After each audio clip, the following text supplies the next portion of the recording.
Hello everyone, this is your Bollywood spy यानी कि RJ Divya सोलगम। और इस वक्त मेरे साथ मौजूद है बहुत ही प्यारी सी गॉर्जियसली टैलेंटेड मनुष्य चिल्लर। सबसे पहले तो कॉन्ग्रेचुलेशंस ऑन धमाकेदार ट्रेलर। मतलब जब ट्रेलर देखा एक लग रहा है कि कोई बड़ी ग्रैंड फिल्म आ रही है, और जब आपकी एंट्री होती है एज अ प्रिंसेस रानी के रूप में, वाओ, मतलब गूज बम्स आ गए थे। लेकिन आपसे जानना चाहूँगा कि रिएक्शंस एंड फीडबैक्स कैसे रहे।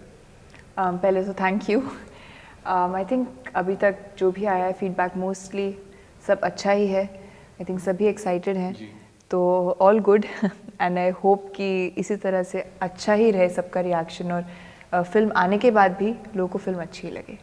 तो शुरू करते फर्स्ट डे ऑफ सेट पे, कि एक्टिंग तो आपने, मतलब इसके पहले ये फर्स्ट डेब्यू था, and you are working with again Sanjay Dutt है, अक्षय कुमार है, Sonu Sood, everyone on the set. तो क्या सीन क्या था? फैनगर्ल मोमेंट हुआ कि कुछ नर्वसनेस थी, अंदर से धक धक धक धक हो रहा था, क्या हो रहा था? आई थिंक क्योंकि इतनी बड़ी फिल्म थी और इतने एक्सपीरियंस एक्टर्स थे, और जिस तरह का रोल था तो फोकस ज़्यादा काम पे था। आई थिंक मेरे दिमाग में थॉट्स सभी काम के अराउंड ही थे, और उस वक्त मैं यही सोच रही थी कि मैं अपना काम अच्छे से कर पाऊँ। स्पेशली जब आपके साथ इतने सीनियर और एक्सपीरियंस्ड एक्टर्स होते हैं, तो आप वो एक वीक लिंक नहीं होना चाहते उस फिल्म की। तो फोकस वहीं था। एक्साइटमेंट थी, नर्वसनेस ऑफ कोर्स इस चीज़ की थी कि पहली फिल्म है, पहली बार एक्टिंग कर रही हूँ, तो आपको आप अच्छा काम करना चाहते हैं सब, तो वो एक नर्वसनेस होती थी कि आई होप सब कुछ अच्छे से हो जाए। लेकिन उसके बाद dancers, being a YRF heroine एक बहुत बड़ा प्रिविलेज होता है, बहुत कम लोगों को ये मिलता है। हीरोइंस का सबके इंटरव्यूज में भी देखेंगे, we always want to be YRF heroine, and your first film is YRF heroine. तो जो आपने डांस में ट्रेनिंग ली थी, you are a dancer also, आपको जो आता है वो यहाँ पे हेल्प हुआ आपको? Of course. I think dance अब जब भी सीखने जाए, कोई भी फॉर्म सीखें, आपको हमेशा आगे किसी और फॉर्म में भी वो हेल्प करता ही है। बचपन में मैंने इंडियन क्लासिकल सीखा है जी। तो ऑफ कोर्स जब पृथ्वीराज की ट्रेनिंग शुरू हुई तो ज़्यादातर कथक और सेमी क्लासिकल सीख रहे थे। तो उस दौरान ट्रेनिंग में जो पहले सीखा है उसने हेल्प तो की, पर बहुत ही नया फॉर्म था, तो मेरे लिए हर चीज़ बहुत न्यू थी, चाहे वो डांस का फॉर्म हो, चाहे वो एक्टिंग हो। बट शूटिंग एक्सपीरियंस कैसा था? मैंने कहीं पढ़ा था कुछ हादसा हुआ था, समथिंग हैपेंड, क्या क्या हुआ क्या था exactly? I think shooting experience बहुत अच्छा था। It was very exciting. शायद एक बार थोड़ा सा घोड़े से गिर गए थे। अच्छा। तो आई थिंक वो थैंकफुली किसी को कोई चोट नहीं आई, लेकिन वो भी मतलब रेत वेत में कुछ आप अटक गए थे ऐसा? ओह अच्छा यार, हाँ। आई थिंक हम जैसलमेर गए थे शूटिंग के लिए, गाने के शूट के लिए, और उसी दौरान वहाँ पे लोकल्स के लिए तो बहुत ही आम बात है कि वहाँ पे सैंडस्टॉर्म आना, लेकिन मैं ऊपर थी, और क्योंकि आवाज़ पता नहीं चला, पर धीरे धीरे आवाज़ इतनी बढ़ गई थी विंड की कि नीचे जो टीम खड़ी थी मुझे सुनाई नहीं दे रहा था कि वो क्या कह रहे हैं, और वो काफ़ी चिल्ला रहे थे, इशारा कर रहे थे, पर मुझ तक आवाज़ आ नहीं रही थी। वो मुझे नीचे बुला रहे थे क्योंकि उनको किसी ने कहा था कि सैंडस्टॉर्म बहुत पास आ गया है, और मैं बहुत दूर थी।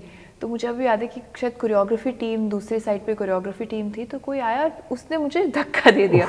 तो मैं लिटरली रोल करते हुए वो सैंड ड्यून के मैं नीचे आई, और किसी ने मुझे जल्दी से, सभी वेकेट कर रहे थे जल्दी, तो क्विकली सब लोग गाड़ियों में बैठे, सब वैनिटी वैन में गए, एंड आई थिंक काफ़ी तकरीबन शायद 8-10 मिनट के लिए हमारी वैन्स भी हिल रही थी, और एंड बीच में थोड़ा पिच डार्क भी हो गया था क्योंकि जनरेटर बंद हो गया था। बट वो आई थिंक वो काफ़ी, जब हम लोकल से बात की तो वो कहते कि काफ़ी यहाँ होता रहता है, उनके लिए बहुत ही नॉर्मल चीज़ है। लेकिन जब आप शूट कर रहे होते हो, हमने काफ़ी छोटे मोटे सेट भी लगाए थे, तो कुछ चीज़ें हमारी उड़ भी गई थी। तो कहते जब आप शूट कर रहे होते हो तो आपको आर्टिस्ट की सेफ्टी, टीम की सेफ्टी, सबका ध्यान देना पड़ता है।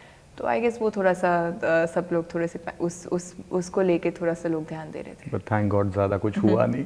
बट जब आपने मिस वर्ल्ड जीता था, अपने देश के लिए एक नाम कमाया, तो ये जो रोल था, अगेन हिस्टोरिक कैरेक्टर जब भी होता है बहुत सारी रिस्पॉन्सिबिलिटीज़ ऐड हो जाती है। वो ग्रेस लाना, वो अगेन वो एक कहीं पे वो थिन लाइन क्रॉस ना हो, ये सब। तो क्या ये टेंशन था आपके ऊपर कि भाई मुझे इतना सुप करना है? वरना आजकल तो छोटे से छोटी चीज़ पे भी किसी को ऑफेंड हो जाते हैं लोग, सोशल मीडिया पे ग्रंथ लिख देते हैं।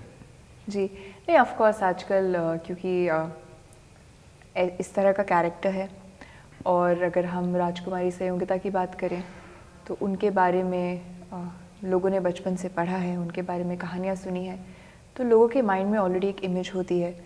तो वो एक चैलेंज होता है और एक रिस्पॉन्सिबिलिटी भी होती है कि एज एन एक्टर आप एक्टिंग तो करें जी, लेकिन जो लोगों की ऑलरेडी वो इमेज है वो उसको एटलीस्ट आप उसको मैच करें कि लोग आपको उस कैरेक्टर के थ्रू एक्सेप्ट करें।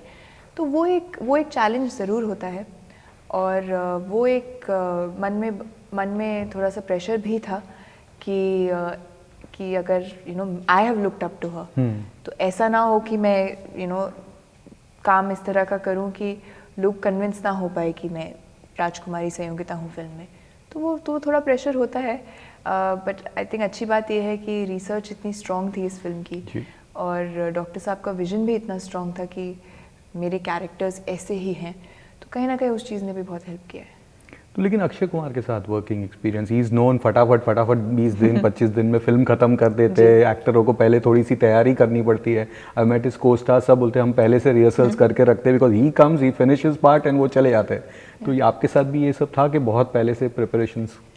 ये देखिए, ये अलग फिल्म है, ये एक पीरियड फिल्म है जहाँ पे आपको थोड़ा समय ज़्यादा बिताना है। तो अक्षय सर ने भी आई थिंक पूरी इसके बारे में ना ही सिर्फ प्रिपेयर ही नहीं, उन्होंने काफ़ी रिसर्च भी किया। हम सबके लिए बहुत इम्पोर्टेंट था कि हम अपने कैरेक्टर्स को स्टडी करें। तो उन्होंने भी टाइम लिया है सम्राट पृथ्वीराज चौहान के कैरेक्टर को समझने के लिए। बाकी जो उन्होंने ज़्यादातर फिल्में की हैं वो कंटेम्प्रेरी रोल्स रहे हैं मोस्टली। तो ये शायद ये उनकी पहली पीरियड फिल्म होगी, ये शायद उनकी पहली Kesari and this one, correct, Kesari and this one. तो जाहिर सी बात है कि उन्होंने भी इस फिल्म को काफ़ी टाइम दिया है।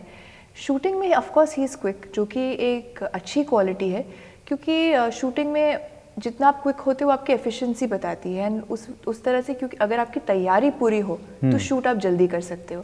तो आई गेस उस वे में मैं ये बोलूँगी कि अक्षय कुमार सर की खूबी है कि वो ही मेक श्योर कि everything is prepared so well कि शूटिंग जल्दी निकल जाए और वहाँ हम टाइम और मनी वेस्ट ना करें। तो आई गेस वो क्विक भी हैं क्योंकि वो एफिशिएंसी में बहुत बिलीव करते हैं और एक पीरियड फिल्म जो कि बहुत टाइम लेता है, पीरियड फिल्म बहुत टाइम लेती है शूट होने में, पर इसमें डॉक्टर साहब का भी हाथ है क्योंकि जब आपका प्रेप पूरा हो तो शूट का पीरियड आप हमेशा शॉर्ट कर सकते हो।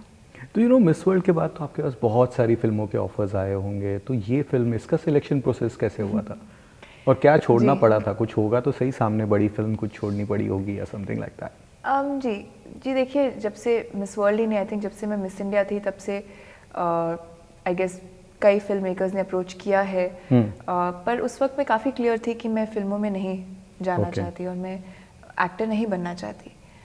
तो आई गेस पृथ्वीराज जैसी फिल्म का टाइमिंग भी बहुत सही था क्योंकि उस वक्त मैं थोड़ा 50-50 के स्टेज पे थी कि शायद ट्राई करूं या ना करूं, क्योंकि उधर मेरी जो भी थोड़ी बहुत लाइफ में आप पॉपुलर हो जाते हैं तो एक स्टूडेंट की लाइफ आपकी छूट जाती है। आप एक नॉर्मल स्टूडेंट नहीं होते, सब आपको जानते हैं, सब आपके बारे में जानते हैं।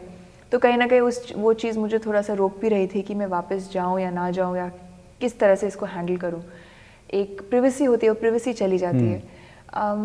पर ऑफ कोर्स मैं ये ज़रूर कहूँगी कि किसी भी न्यू कमर को पृथ्वीराज जैसा प्रोजेक्ट मुझे नहीं लगता नॉर्मली मिलता है, तो शायद मुझे इतना सोचना नहीं पड़ा है इस प्रोजेक्ट का चयन करने में। मेरे लिए अगर बाकी भी ऑफर्स जो भी थे, आई थिंक वो भी ये बात समझते हैं, वो भी फिल्म मेकर्स हैं, वो भी बात समझते हैं कि क्यों मैंने एक पृथ्वीराज जैसी फिल्म के थ्रू डेब्यू करने का सोचा। तो जब आप सर्टन नहीं थे, क्या उसी वक्त तो सलमान वाली फिल्म आपने रिजेक्ट की थी, when you were not ready कि भाई आप मुझे फिल्में फिलहाल नहीं करनी है? कौन सी फिल्म? देयर वाज सम अनाउंसमेंट कि सलमान की कोई फिल्म थी, आपने रिजेक्ट की थी। आई थिंक बहुत सारे रूमर्स और बहुत सारी बातें हुई हैं मेरे डेब्यू के बारे में और इनमें से एक भी चीज़ मैंने कभी नहीं कही है। तो मैं यही बोलूँगी सभी से कि जो भी मूवी, मेरे करियर और मूवी के बारे में न्यूज़ है, अगर मैं नहीं कह रही हूँ तो आप ना ही माने तो this is the authentic better. I think ऐसी कोई फिल्म नहीं हुई ऑफर मुझे, और जितने भी रूमर्स हैं आई थिंक वो, I mean they're all rumours only. अगर मैंने कहा है, I think people should only believe that. तो बचपन में क्या फिल्मों का चलन था घर में? मतलब अभी आपके घर में सब डॉक्टर्स है, लेकिन फिल्में देखती थी आप? आई थिंक मैं नहीं, बट आई नो दैट घर पे कई लोगों को फिल्मों का शौक़ है। आई फील नानी को बहुत ज़्यादा शौक़ है फिल्मों का, लेकिन माय फादर उनकी चॉइस बहुत अलग है। उनको मार्शल आर्ट्स की फिल्में देखना बहुत पसंद है। And I think and action films, ज़्यादातर हम उनके साथ वही फिल्में देखने जाते थे। Whenever a new James Bond 007 की जब भी नई फिल्म आती थी, तो he used to always take us to the theatres. I think mummy को हमेशा से शाहरुख खान की रोमांटिक फिल्मों का शौक़ रहा है। और माय सिस्टर एक्चुअली, मेरी सिस्टर काफ़ी इन्जॉय करती थी फिल्में देखना। मैं शायद कम देखती थी फिल्में। ज़्यादातर मेरा कोई चॉइस नहीं होता था। जो भी घर में फिल्म देखने जा रहा होता था, मैं उनके साथ ही जाती थी। तो ज़्यादातर आई थिंक एक्सपोजर इतना रहा नहीं है, इतना फॉलो नहीं किया है इंडस्ट्री को, लेकिन जितना नॉर्मल फैमिली में फिल्में देखते हैं उतनी ही देखी है। एंड डू यू रिमेंबर आपका फर्स्ट फैन गर्ल मोमेंट है? इसलिए आपके कोई फ़ैन ने जो आपके लिए फर्स्ट टाइम, कोई बड़े फ़ैन ने या कोई स्पेशल फ़ैन ने कुछ किया हो? आई थिंक जब शायद मैं मिस इंडिया के कंपटीशन में compete कर रही थी, तो आई रिमेंबर मुझे कई फ़ैन लेटर्स आए थे। मैं एक कंटेस्टेंट थी, मैं मिस इंडिया मैं हरियाणा को रिप्रेजेंट कर रही थी मिस इंडिया पे। तो मुझे अभी भी याद है कि कई फ़ैन लेटर्स आए थे to wish me all the best. और उस वक्त जब आप मिस इंडिया भी नहीं हो, आप एक नॉर्मल लड़की हो, तो तब वो आपके लिए एक बहुत बड़ा एनकरेजमेंट होता है कि as a contestant also so many people are looking up to you. तो रखा है संभाल के? I have box actually, cards, letters, lots of mementos. I think जब मैं मिस इंडिया के बाद पहली बार अपने स्कूल गई थी, तो आई मीन देवर इतने सारे, तो बच्चों ने कार्ड्स एंड इतने सारे letters, and I think there was a box जिसमें मेरी टीचर्स ने लेटर्स लिखे थे। तो वो सब I think it's very special जब कोई पर्सनली मेहनत करके आपके लिए कुछ बनाता है। Specially teachers. या और आपका फैन गर्ल मोमेंट कौन सा रहा? कभी कोई एक्टर्स के साथ, या कभी कोई विश लिस्ट में है कि जिसके साथ मैं काम करना चाहती हूँ? मेरी जो ज़िंदगी है, मेरा जो जीवन है, बहुत ही आम रहा है मिस वर्ल्ड से पहले। तो मेरा आई डोंट थिंक मैं कभी किसी एक्टर से उस वक्त मिली थी, लेकिन मुझे अभी भी याद है जब मेरा पहला फिल्म फेयर था, तो शाहरुख सर के साथ मैंने एक सेगमेंट किया था। एंड आई थिंक उनको सभी बहुत ज़्यादा प्यार करते हैं, लेकिन उनसे मिलने के बाद मुझे वो और भी ज़्यादा अच्छे लगते हैं और मुझे और भी ज़्यादा खुशी होती है उन्हें स्क्रीन पे देख के। तो इसके बाद क्या हो रहा है? फॉरकमिंग फिल्म्स के बारे में कुछ बताइए। अभी तो खैर मैं कुछ कंफर्म आपको बता नहीं सकती। इसीलिए आपको पूछ रहा हूँ कि रूमर्स नहीं सुने हम। नहीं, अभी तो कुछ आपको मैं कंफर्म बता नहीं सकती, बट जब कुछ बिल्कुल कंफर्म्ड होगा एंड अनाउंसमेंट के लिए रेडी होगा, आई थिंक तभी सही वक्त है डिस्क्लोज करने का। मैं जिंक्स भी नहीं करना चाहती कुछ, पर अभी मेरा फोकस सिर्फ पृथ्वीराज फिल्म पे है। हमने बहुत मेहनत की और बहुत वेट भी किया है इसके रिलीज़ के लिए, और अभी हम जस्ट प्रमोटिंग द फिल्म। तो चलिए हम विश करते हैं पृथ्वीराज चले और उसके बाद हम वापस मिले सक्सेस के लिए। Wish you all the best for that. Thank you. Thank you.